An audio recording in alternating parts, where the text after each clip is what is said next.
topic about being lost. I looked at it and I didn't think about my life. I didn't think about it. I thought, no, I always feel lost wherever I am. And even the way I carry my body.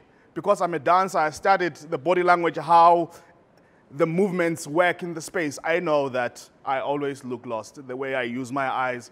So I thought, now, this is a good topic.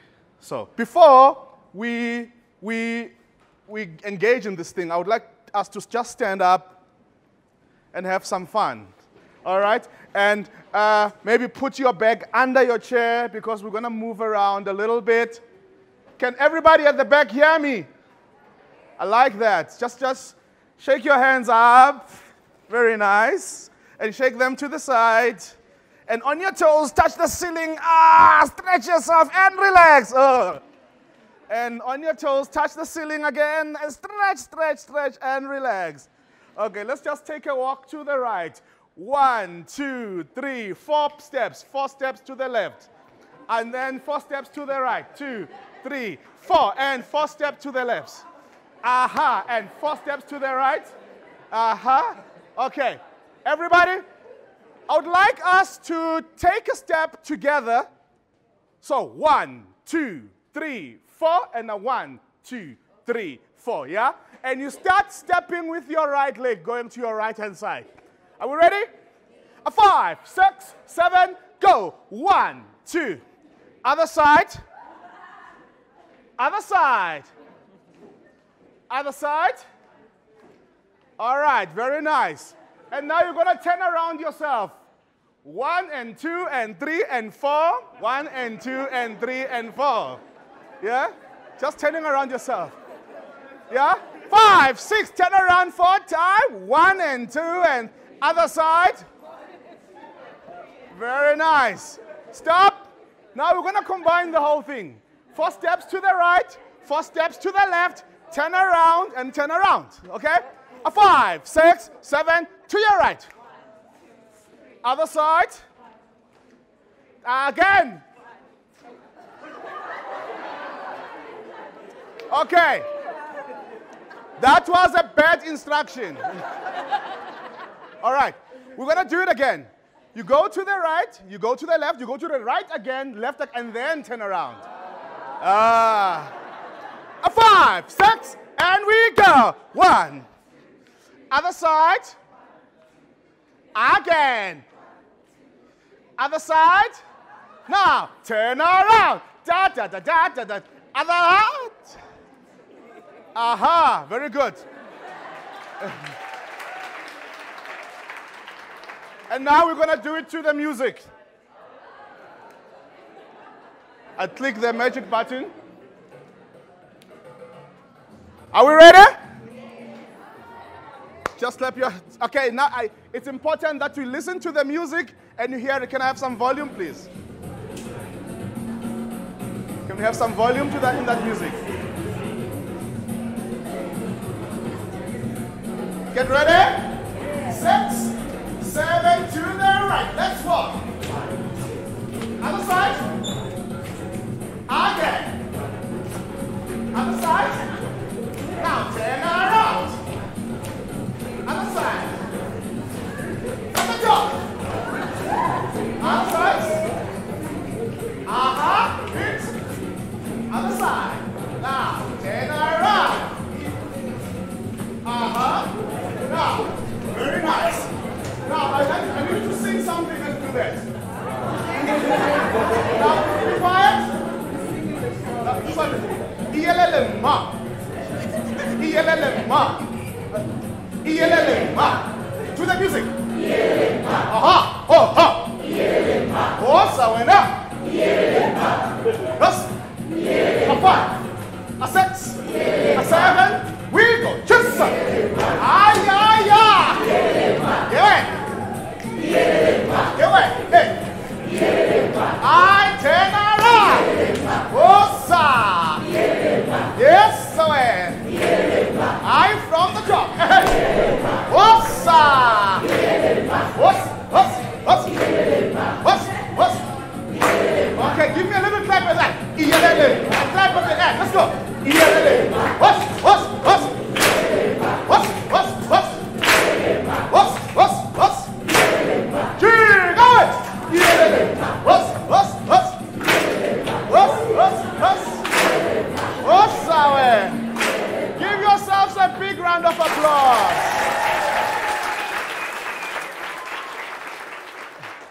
Okay, we can all sit down.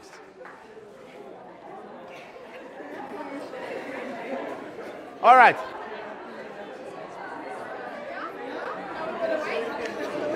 I have a lot to talk about, and sometimes it gets confusing where to start. Maybe I wanted to talk about my music. Maybe I want to talk about Istrata Mia. Let's imagine you are not allowed to say Iyelele Ma, and you're not allowed to say to sing loudly, and you're not allowed to dance in this building, and you're dying to say Iyelele Ma and have that fun. And now we're gonna try and say it softly, yeah? 1, 2, 3, let's go. What's swagger?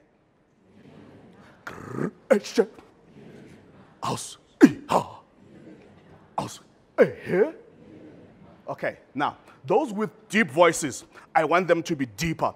Those who have mid voices like myself, I want it to be there. And those who have sopranos, make it very, yeah?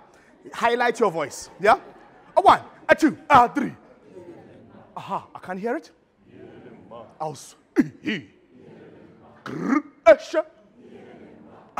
And dance from your chair.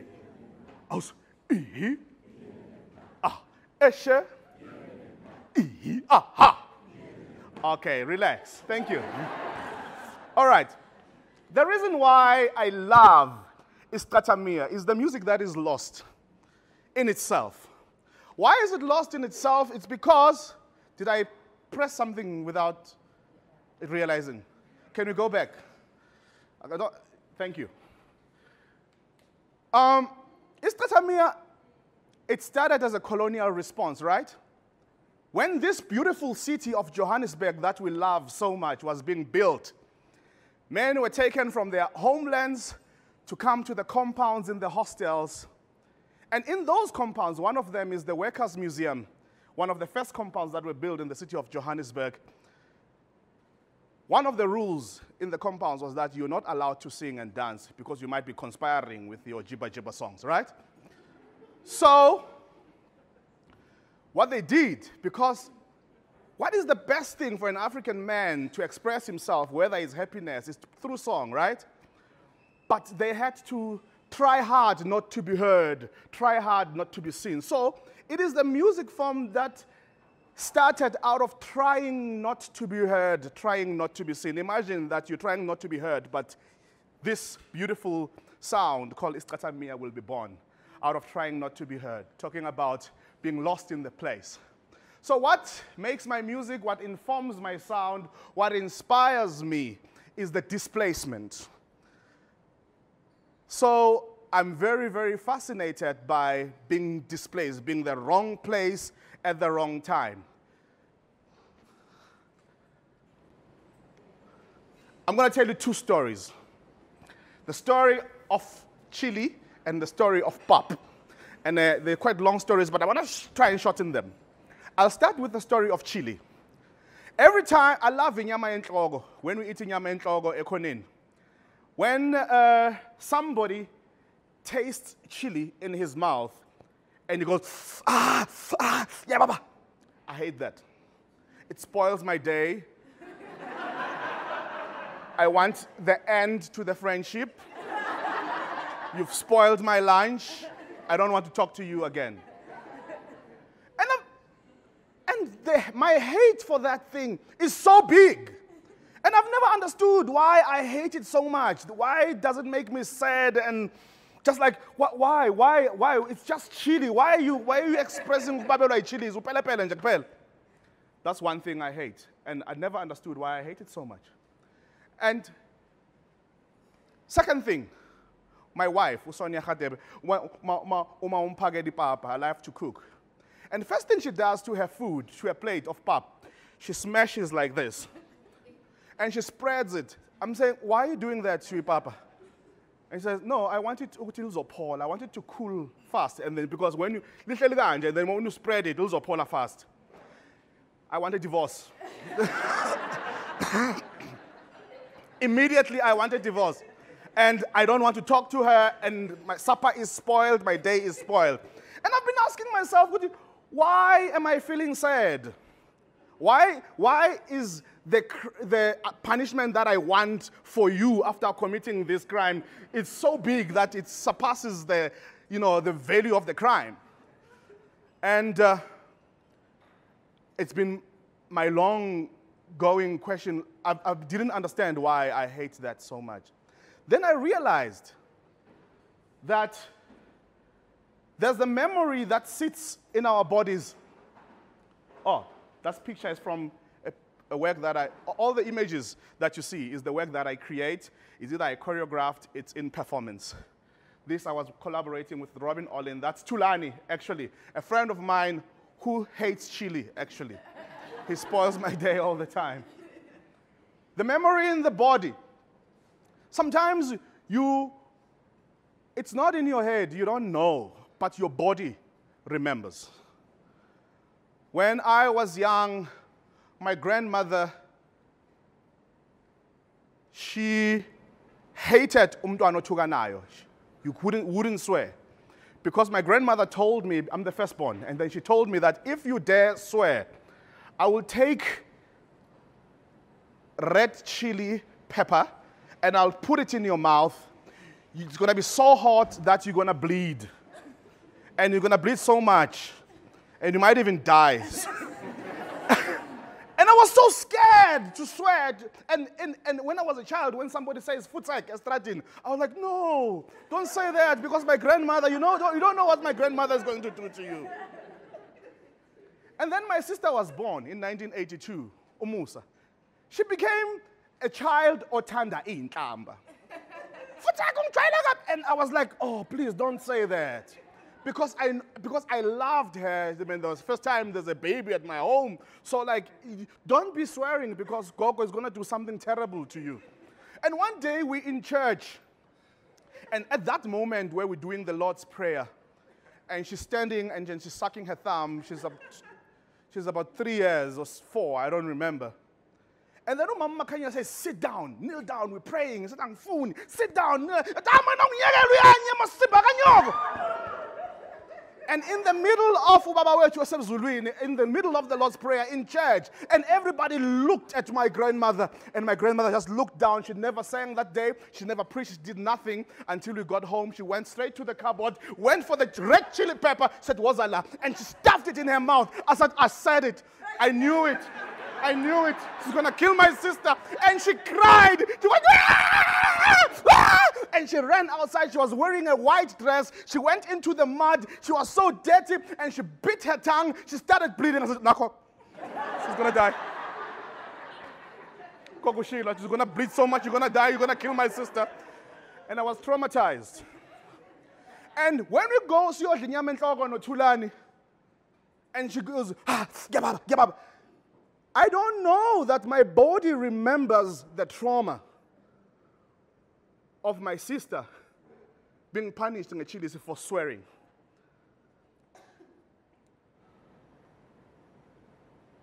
When my wife smashes ipapa before she eats it, I don't see ipapa. I see ipapa on the plate. I get sad and angry.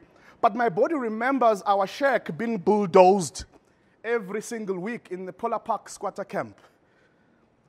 You know how squatter camp starts? The government builds a township, and then they forget that people are going to grow, and it gets crowded, and there's no other place, and then you find another place. You just build a shack, and then we built, and then they said, no, you can't build here. It belongs to... And then they bulldoze it, you rebuild it. They bulldoze it, you rebuild it, almost every week. And I remember there was a day where I went to school without lunch. I didn't have breakfast, I didn't have lunch, but I knew that there's food from last night's supper that I was going to eat after school. And when I got there, the shack was on the floor, and there was Amataya tracks on the plate of pap. Ganda, a bulldozer moved on top of it.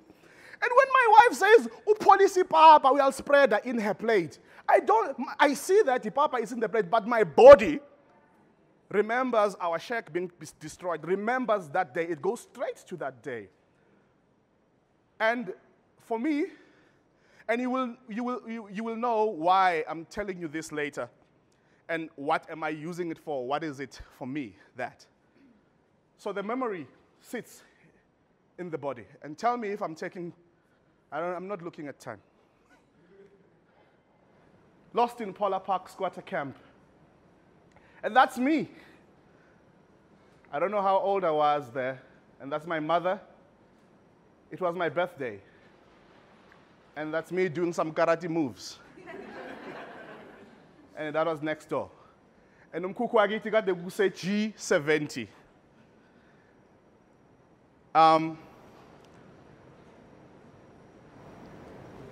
When my father goes to the place where he was born, I never grew up with him.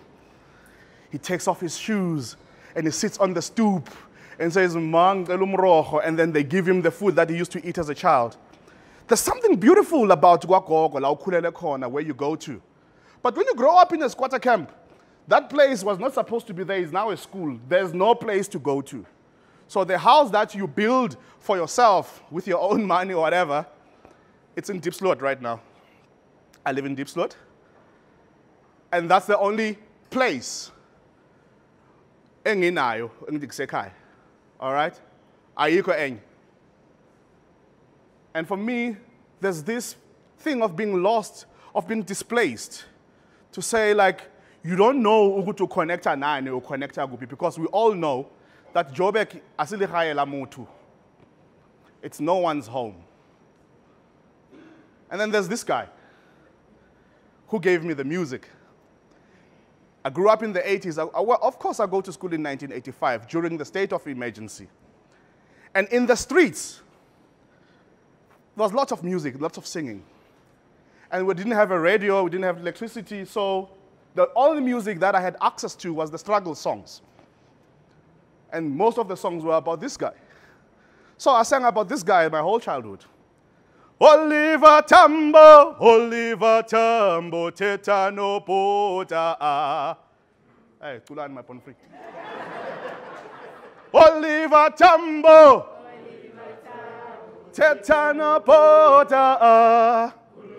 Oliver Tambo, teta no pota. Umandela zobosa, Umandela zobosa. Come, get it up, man. You must son. Come, get it up, man. You must son. Do it, spark. See it, God. Do it, spark. See it, God. So fast, get you, man. AK. So fast, get you, man. Cut it off. Isn't that beautiful? Isn't that beautiful? Just like Istratamia. Just like Itoi Toi, you start a song not out of, I want to make a nice song. You're like, I don't want this, I don't want this, I don't want this, what am I going to do? I don't know, what am I going to do? What am I going to do? What am I going to do? What am I going to do? Then it's a song.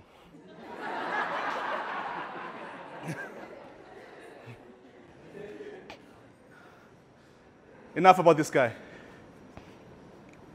And then we enter the 90s. Mandela is about to be out, Kodesa, and that squatter camp is in Thokoza. Let me tell you a story of Thokoza, what happened. It's not actually the story of Thokoza, it's the story of South Africa. In the 80s, during the struggle, what happened was there were those who were fighting, throwing stones at the Casbahs. And there were those who are born in Johannesburg, those who have nowhere to go. Those who have to fight for existing. And there are those who came by Yumatsigela's train, and they live in the hostels. All they want is to work for Bastion, get the money and send it home. That's all I want to do. And don't tell me that we're not supposed to go to work today so that we can cripple the economy. Wara wara, I don't care. I don't even know what economy is. I just want to go to the mine. I want to work. I want to give my children money. Then there was a tension between those who wanted to fight and those who wanted to work. And then in the 90s, what happened was the government then armed those who want to work to say, if they tell you not to work, shoot them. So the IFP members had the R5 rifles that are used by the South African Defence Force and the South African Police, and the ones that were used in Marikana.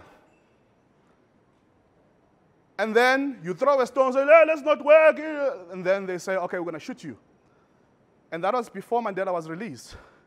And during the time after, and obviously there has to be a negotiation with ANC. The IFP is shooting us. We need guns. Oh, there's lots of guns in the MK. They've been training to shoot everybody who's not supposed to be in South Africa or whatever. They're available. So they were brought. You know, it feels, an AK-47 feels very nice in the hand of a 14-year-old. It's the lightest gun in the world. It's easy to use. You can run, and it's the most powerful gun. You can shoot underwater, you can shoot in the mud. And there were AK-47s in Polar Park squatter camps, like handbags. Nobody knows about this. And there were R5 rifles in the IFP members. And we shot each other every day.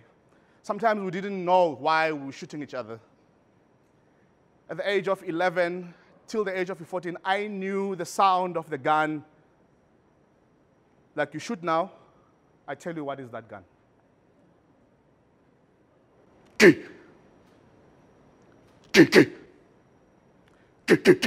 the AK-47. It's got a prestige sound. It doesn't make an echo.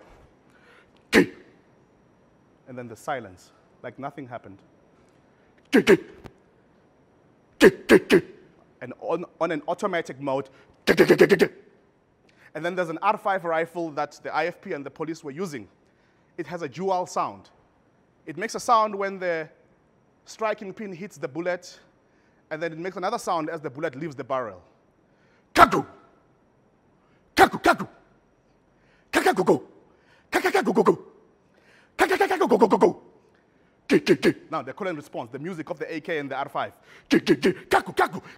Kaku! Kaku! Boom! Hua! Boom! Hua! Yo, that one is the pump gun, the riot control rifle that the police are supposed to use during strikes. It goes boom, and then the iron pellets go hua, to scatter and hit you on your face at the same time. And when you hear the sound hua, because the houses are corrugated iron, you hear it hitting amazenke. Boom, hua, boom, hua, kaku, kaku, and that was the music. That was the soundtrack of my teenage years.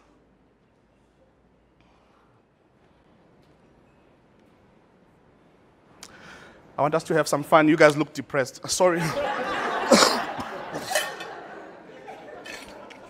Not here to depress you. Take one. Just pass the rest. Pass the rest. If you don't have one, sorry. Take Mbembe. Give someone next to you.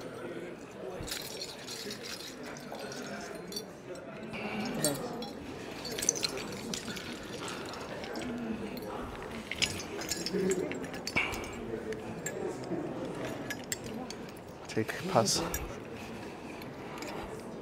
Mbembe? Sorry. Okay, those who have Mbembe like this, how much time? We have 20 minutes. To finish or to finish? 21 minutes. We have this Mbembe that looks like this. Can you go? If you have the one that looks like this, Ega referee, I want that sound. Let's go. Ah. What? What? Okay. Okay, we're gonna change it. Osa? Osa? Okay, good. The one that has double pipes? The one that has double pipes?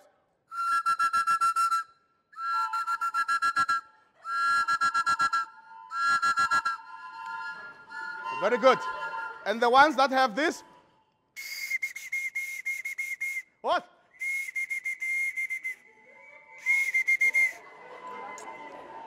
All right.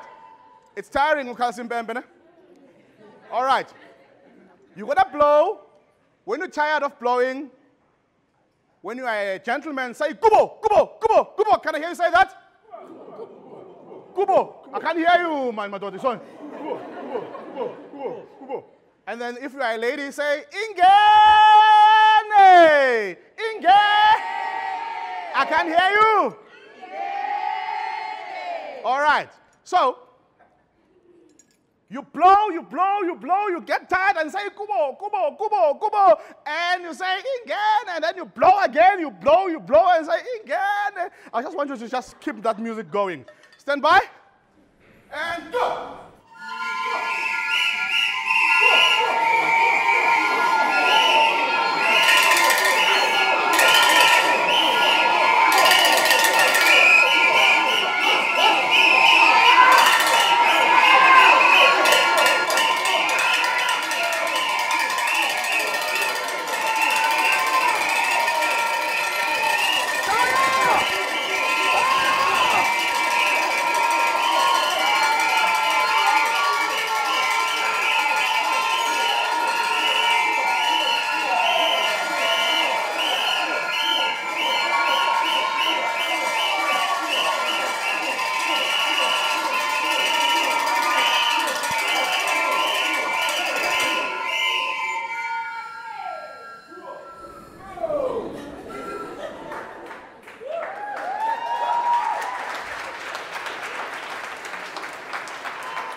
And then there's that lady.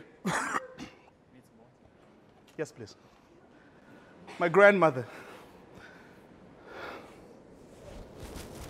And that's me.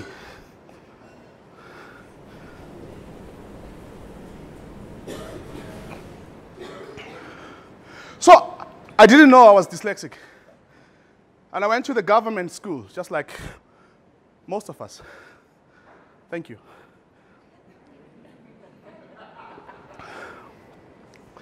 In a township school, when you're dyslexic, you're stupid. You are told that over and over, and you start believing it. And I did. I believed it. There's something that's happening in township schools that not a lot of people know about, and I'm going to tell you.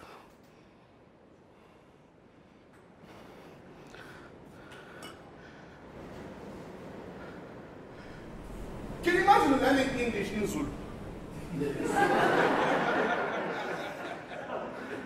Sanbonan, bantwana bam. Good morning, class. Good morning, class. Namhlanje ngizonifundisa i-English.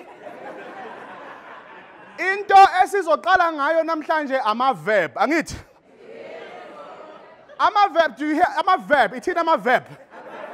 Ama-verb. Ama-verb, ama-doing words.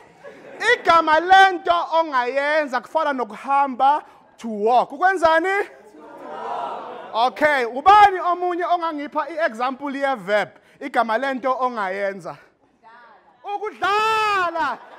Nge-English ukudlala yini? To play. Give her a big round of applause.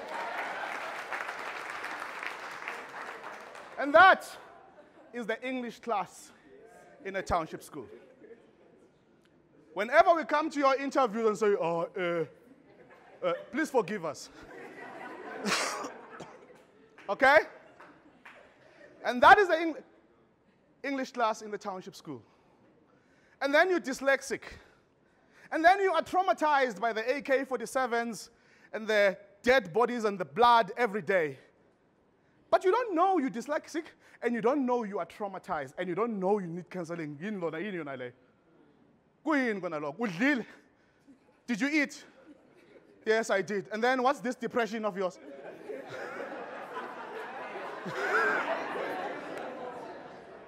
Shut up and finish your food. My grandmother loses her job in 1997. And I fail my matric, same year. And I realized that, okay, I need to find a job and stop this pipe dream of being a composer, a singer, and get a job. And I found a job at a printing company. And I came home very excited. I said to my grandmother, "Gokong tolu msebenzi. All I need from you is 52 rands for a weekly ticket. They pay per week there. That's the only money I'll ever ask from you." And we are sorted. And I'll go to work for this week, and I'll get paid, and then we shall never want. And my grandmother said, "Tell me, what songs are they singing there?" I said, "No, what do you mean songs?" I said, "Didn't you say, you've always said, when you learned to speak, it was through a song. You started singing before you could talk. And now you want to go work for whatever it is. I will not give you the 52 rands." She had it. My grandmother believed in my dream more than I did. And I was very angry with my grandmother for not giving me 52 rands that day.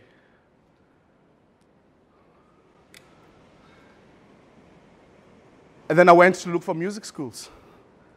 With the failed matric results, I knew I don't want to do the life cycle of a frog again.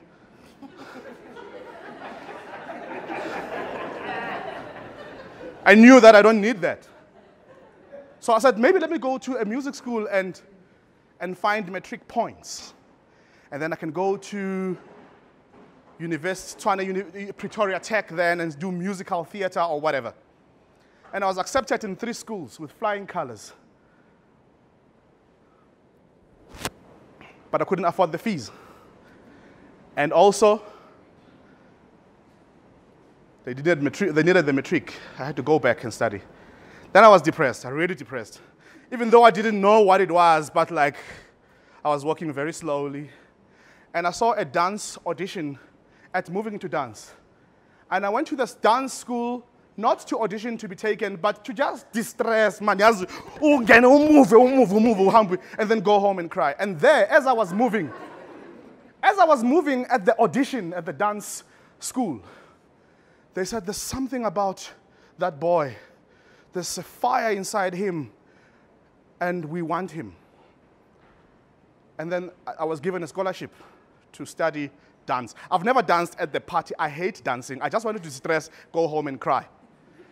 And there I was being given a scholarship to study dance. And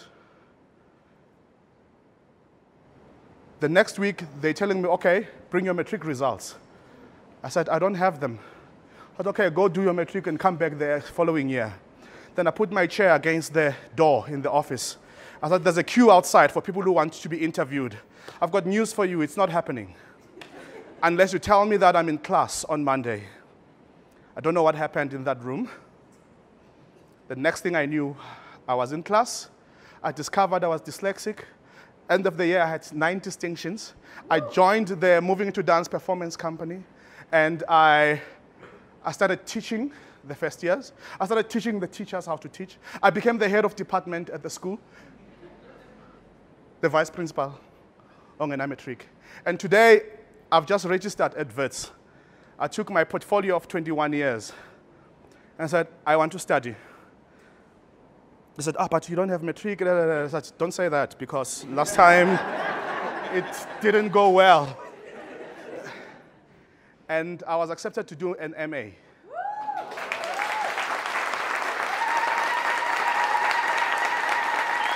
Thank you.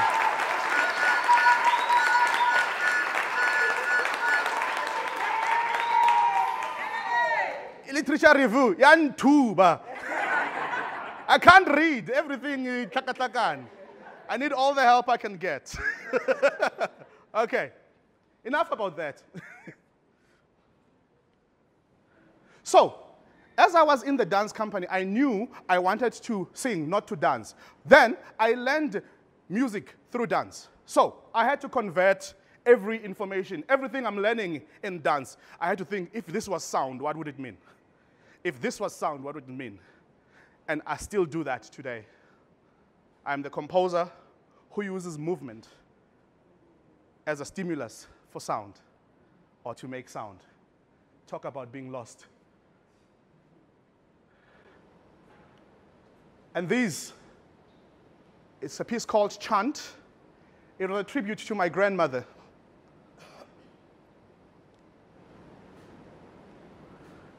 And this is a piece called We Chant, where I use the elements of Istratamia. I mix it with hip hop and opera. It opened at the Soweto Theatre. Broken Chant. It's a piece I choreographed for my wife. And it opened at the State Theatre. It's about the broken families. The Workers' Chant. It's a site-specific piece that happened at the Workers' Museum, where I took Istratamia. You see those singers, they are lying on the concrete beds that the men used to sleep at during the labor migration.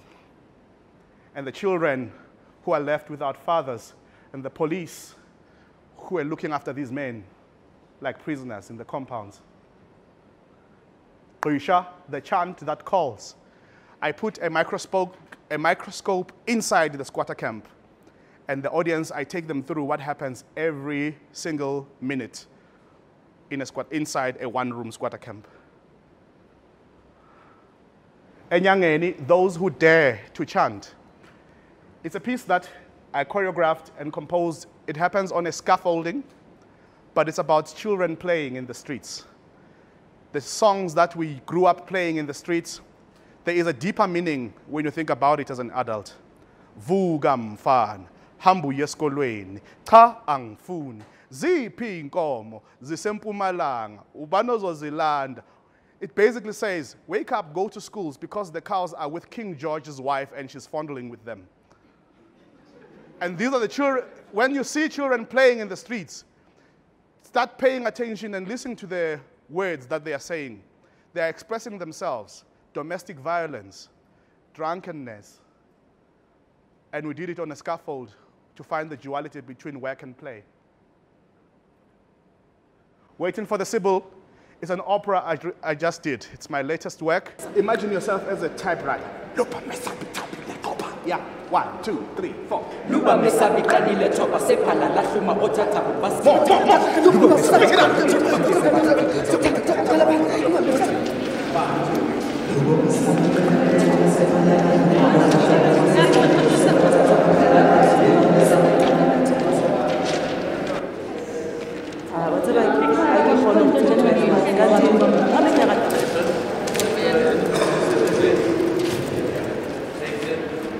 to give it to Nhlanhla. Stop. Then you stop, and then you listen to the first one.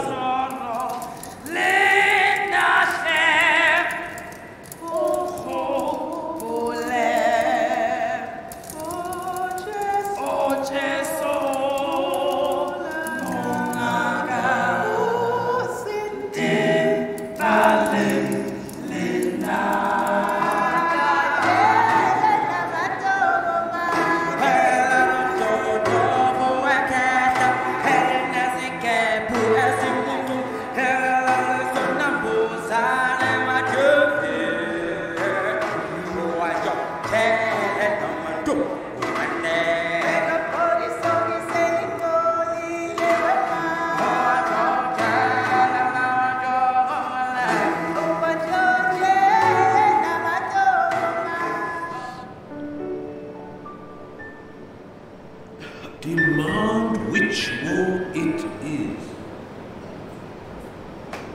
Not one of our dreams ever came true.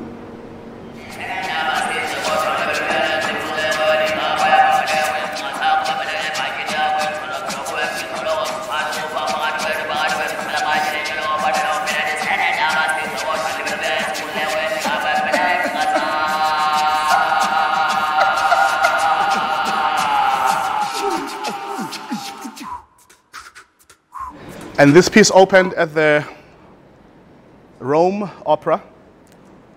And when you walked in the streets, and you would see the musicals by Andrew Lloyd Webber, and another poster on the side, waiting for Sybil music by Nhlanhla Mahlangu. Thank you.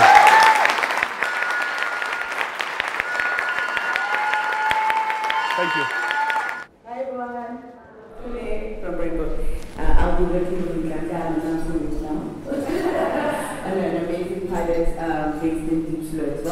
we now call it deep leeg or deep leegte, because deep sport means deep ditch. And so we'll not perpetuate that kind of energy. So we're calling it deep love. My question to you, especially now that we'll be working together, is how can we use our bodies, use our voices as a way to remind people, especially those living in these transitory places that weren't supposed to actually exist, but actually do. How do we use our voices as a way to remind people of who they actually are, of the kings and queens that they actually are, and have been convinced they are not? I often make a horrible joke and say, most of us, our parents don't leave us with trust funds, but they leave us with a medical bill and a story. And we are left with a story to sell, and which is what I'm doing now.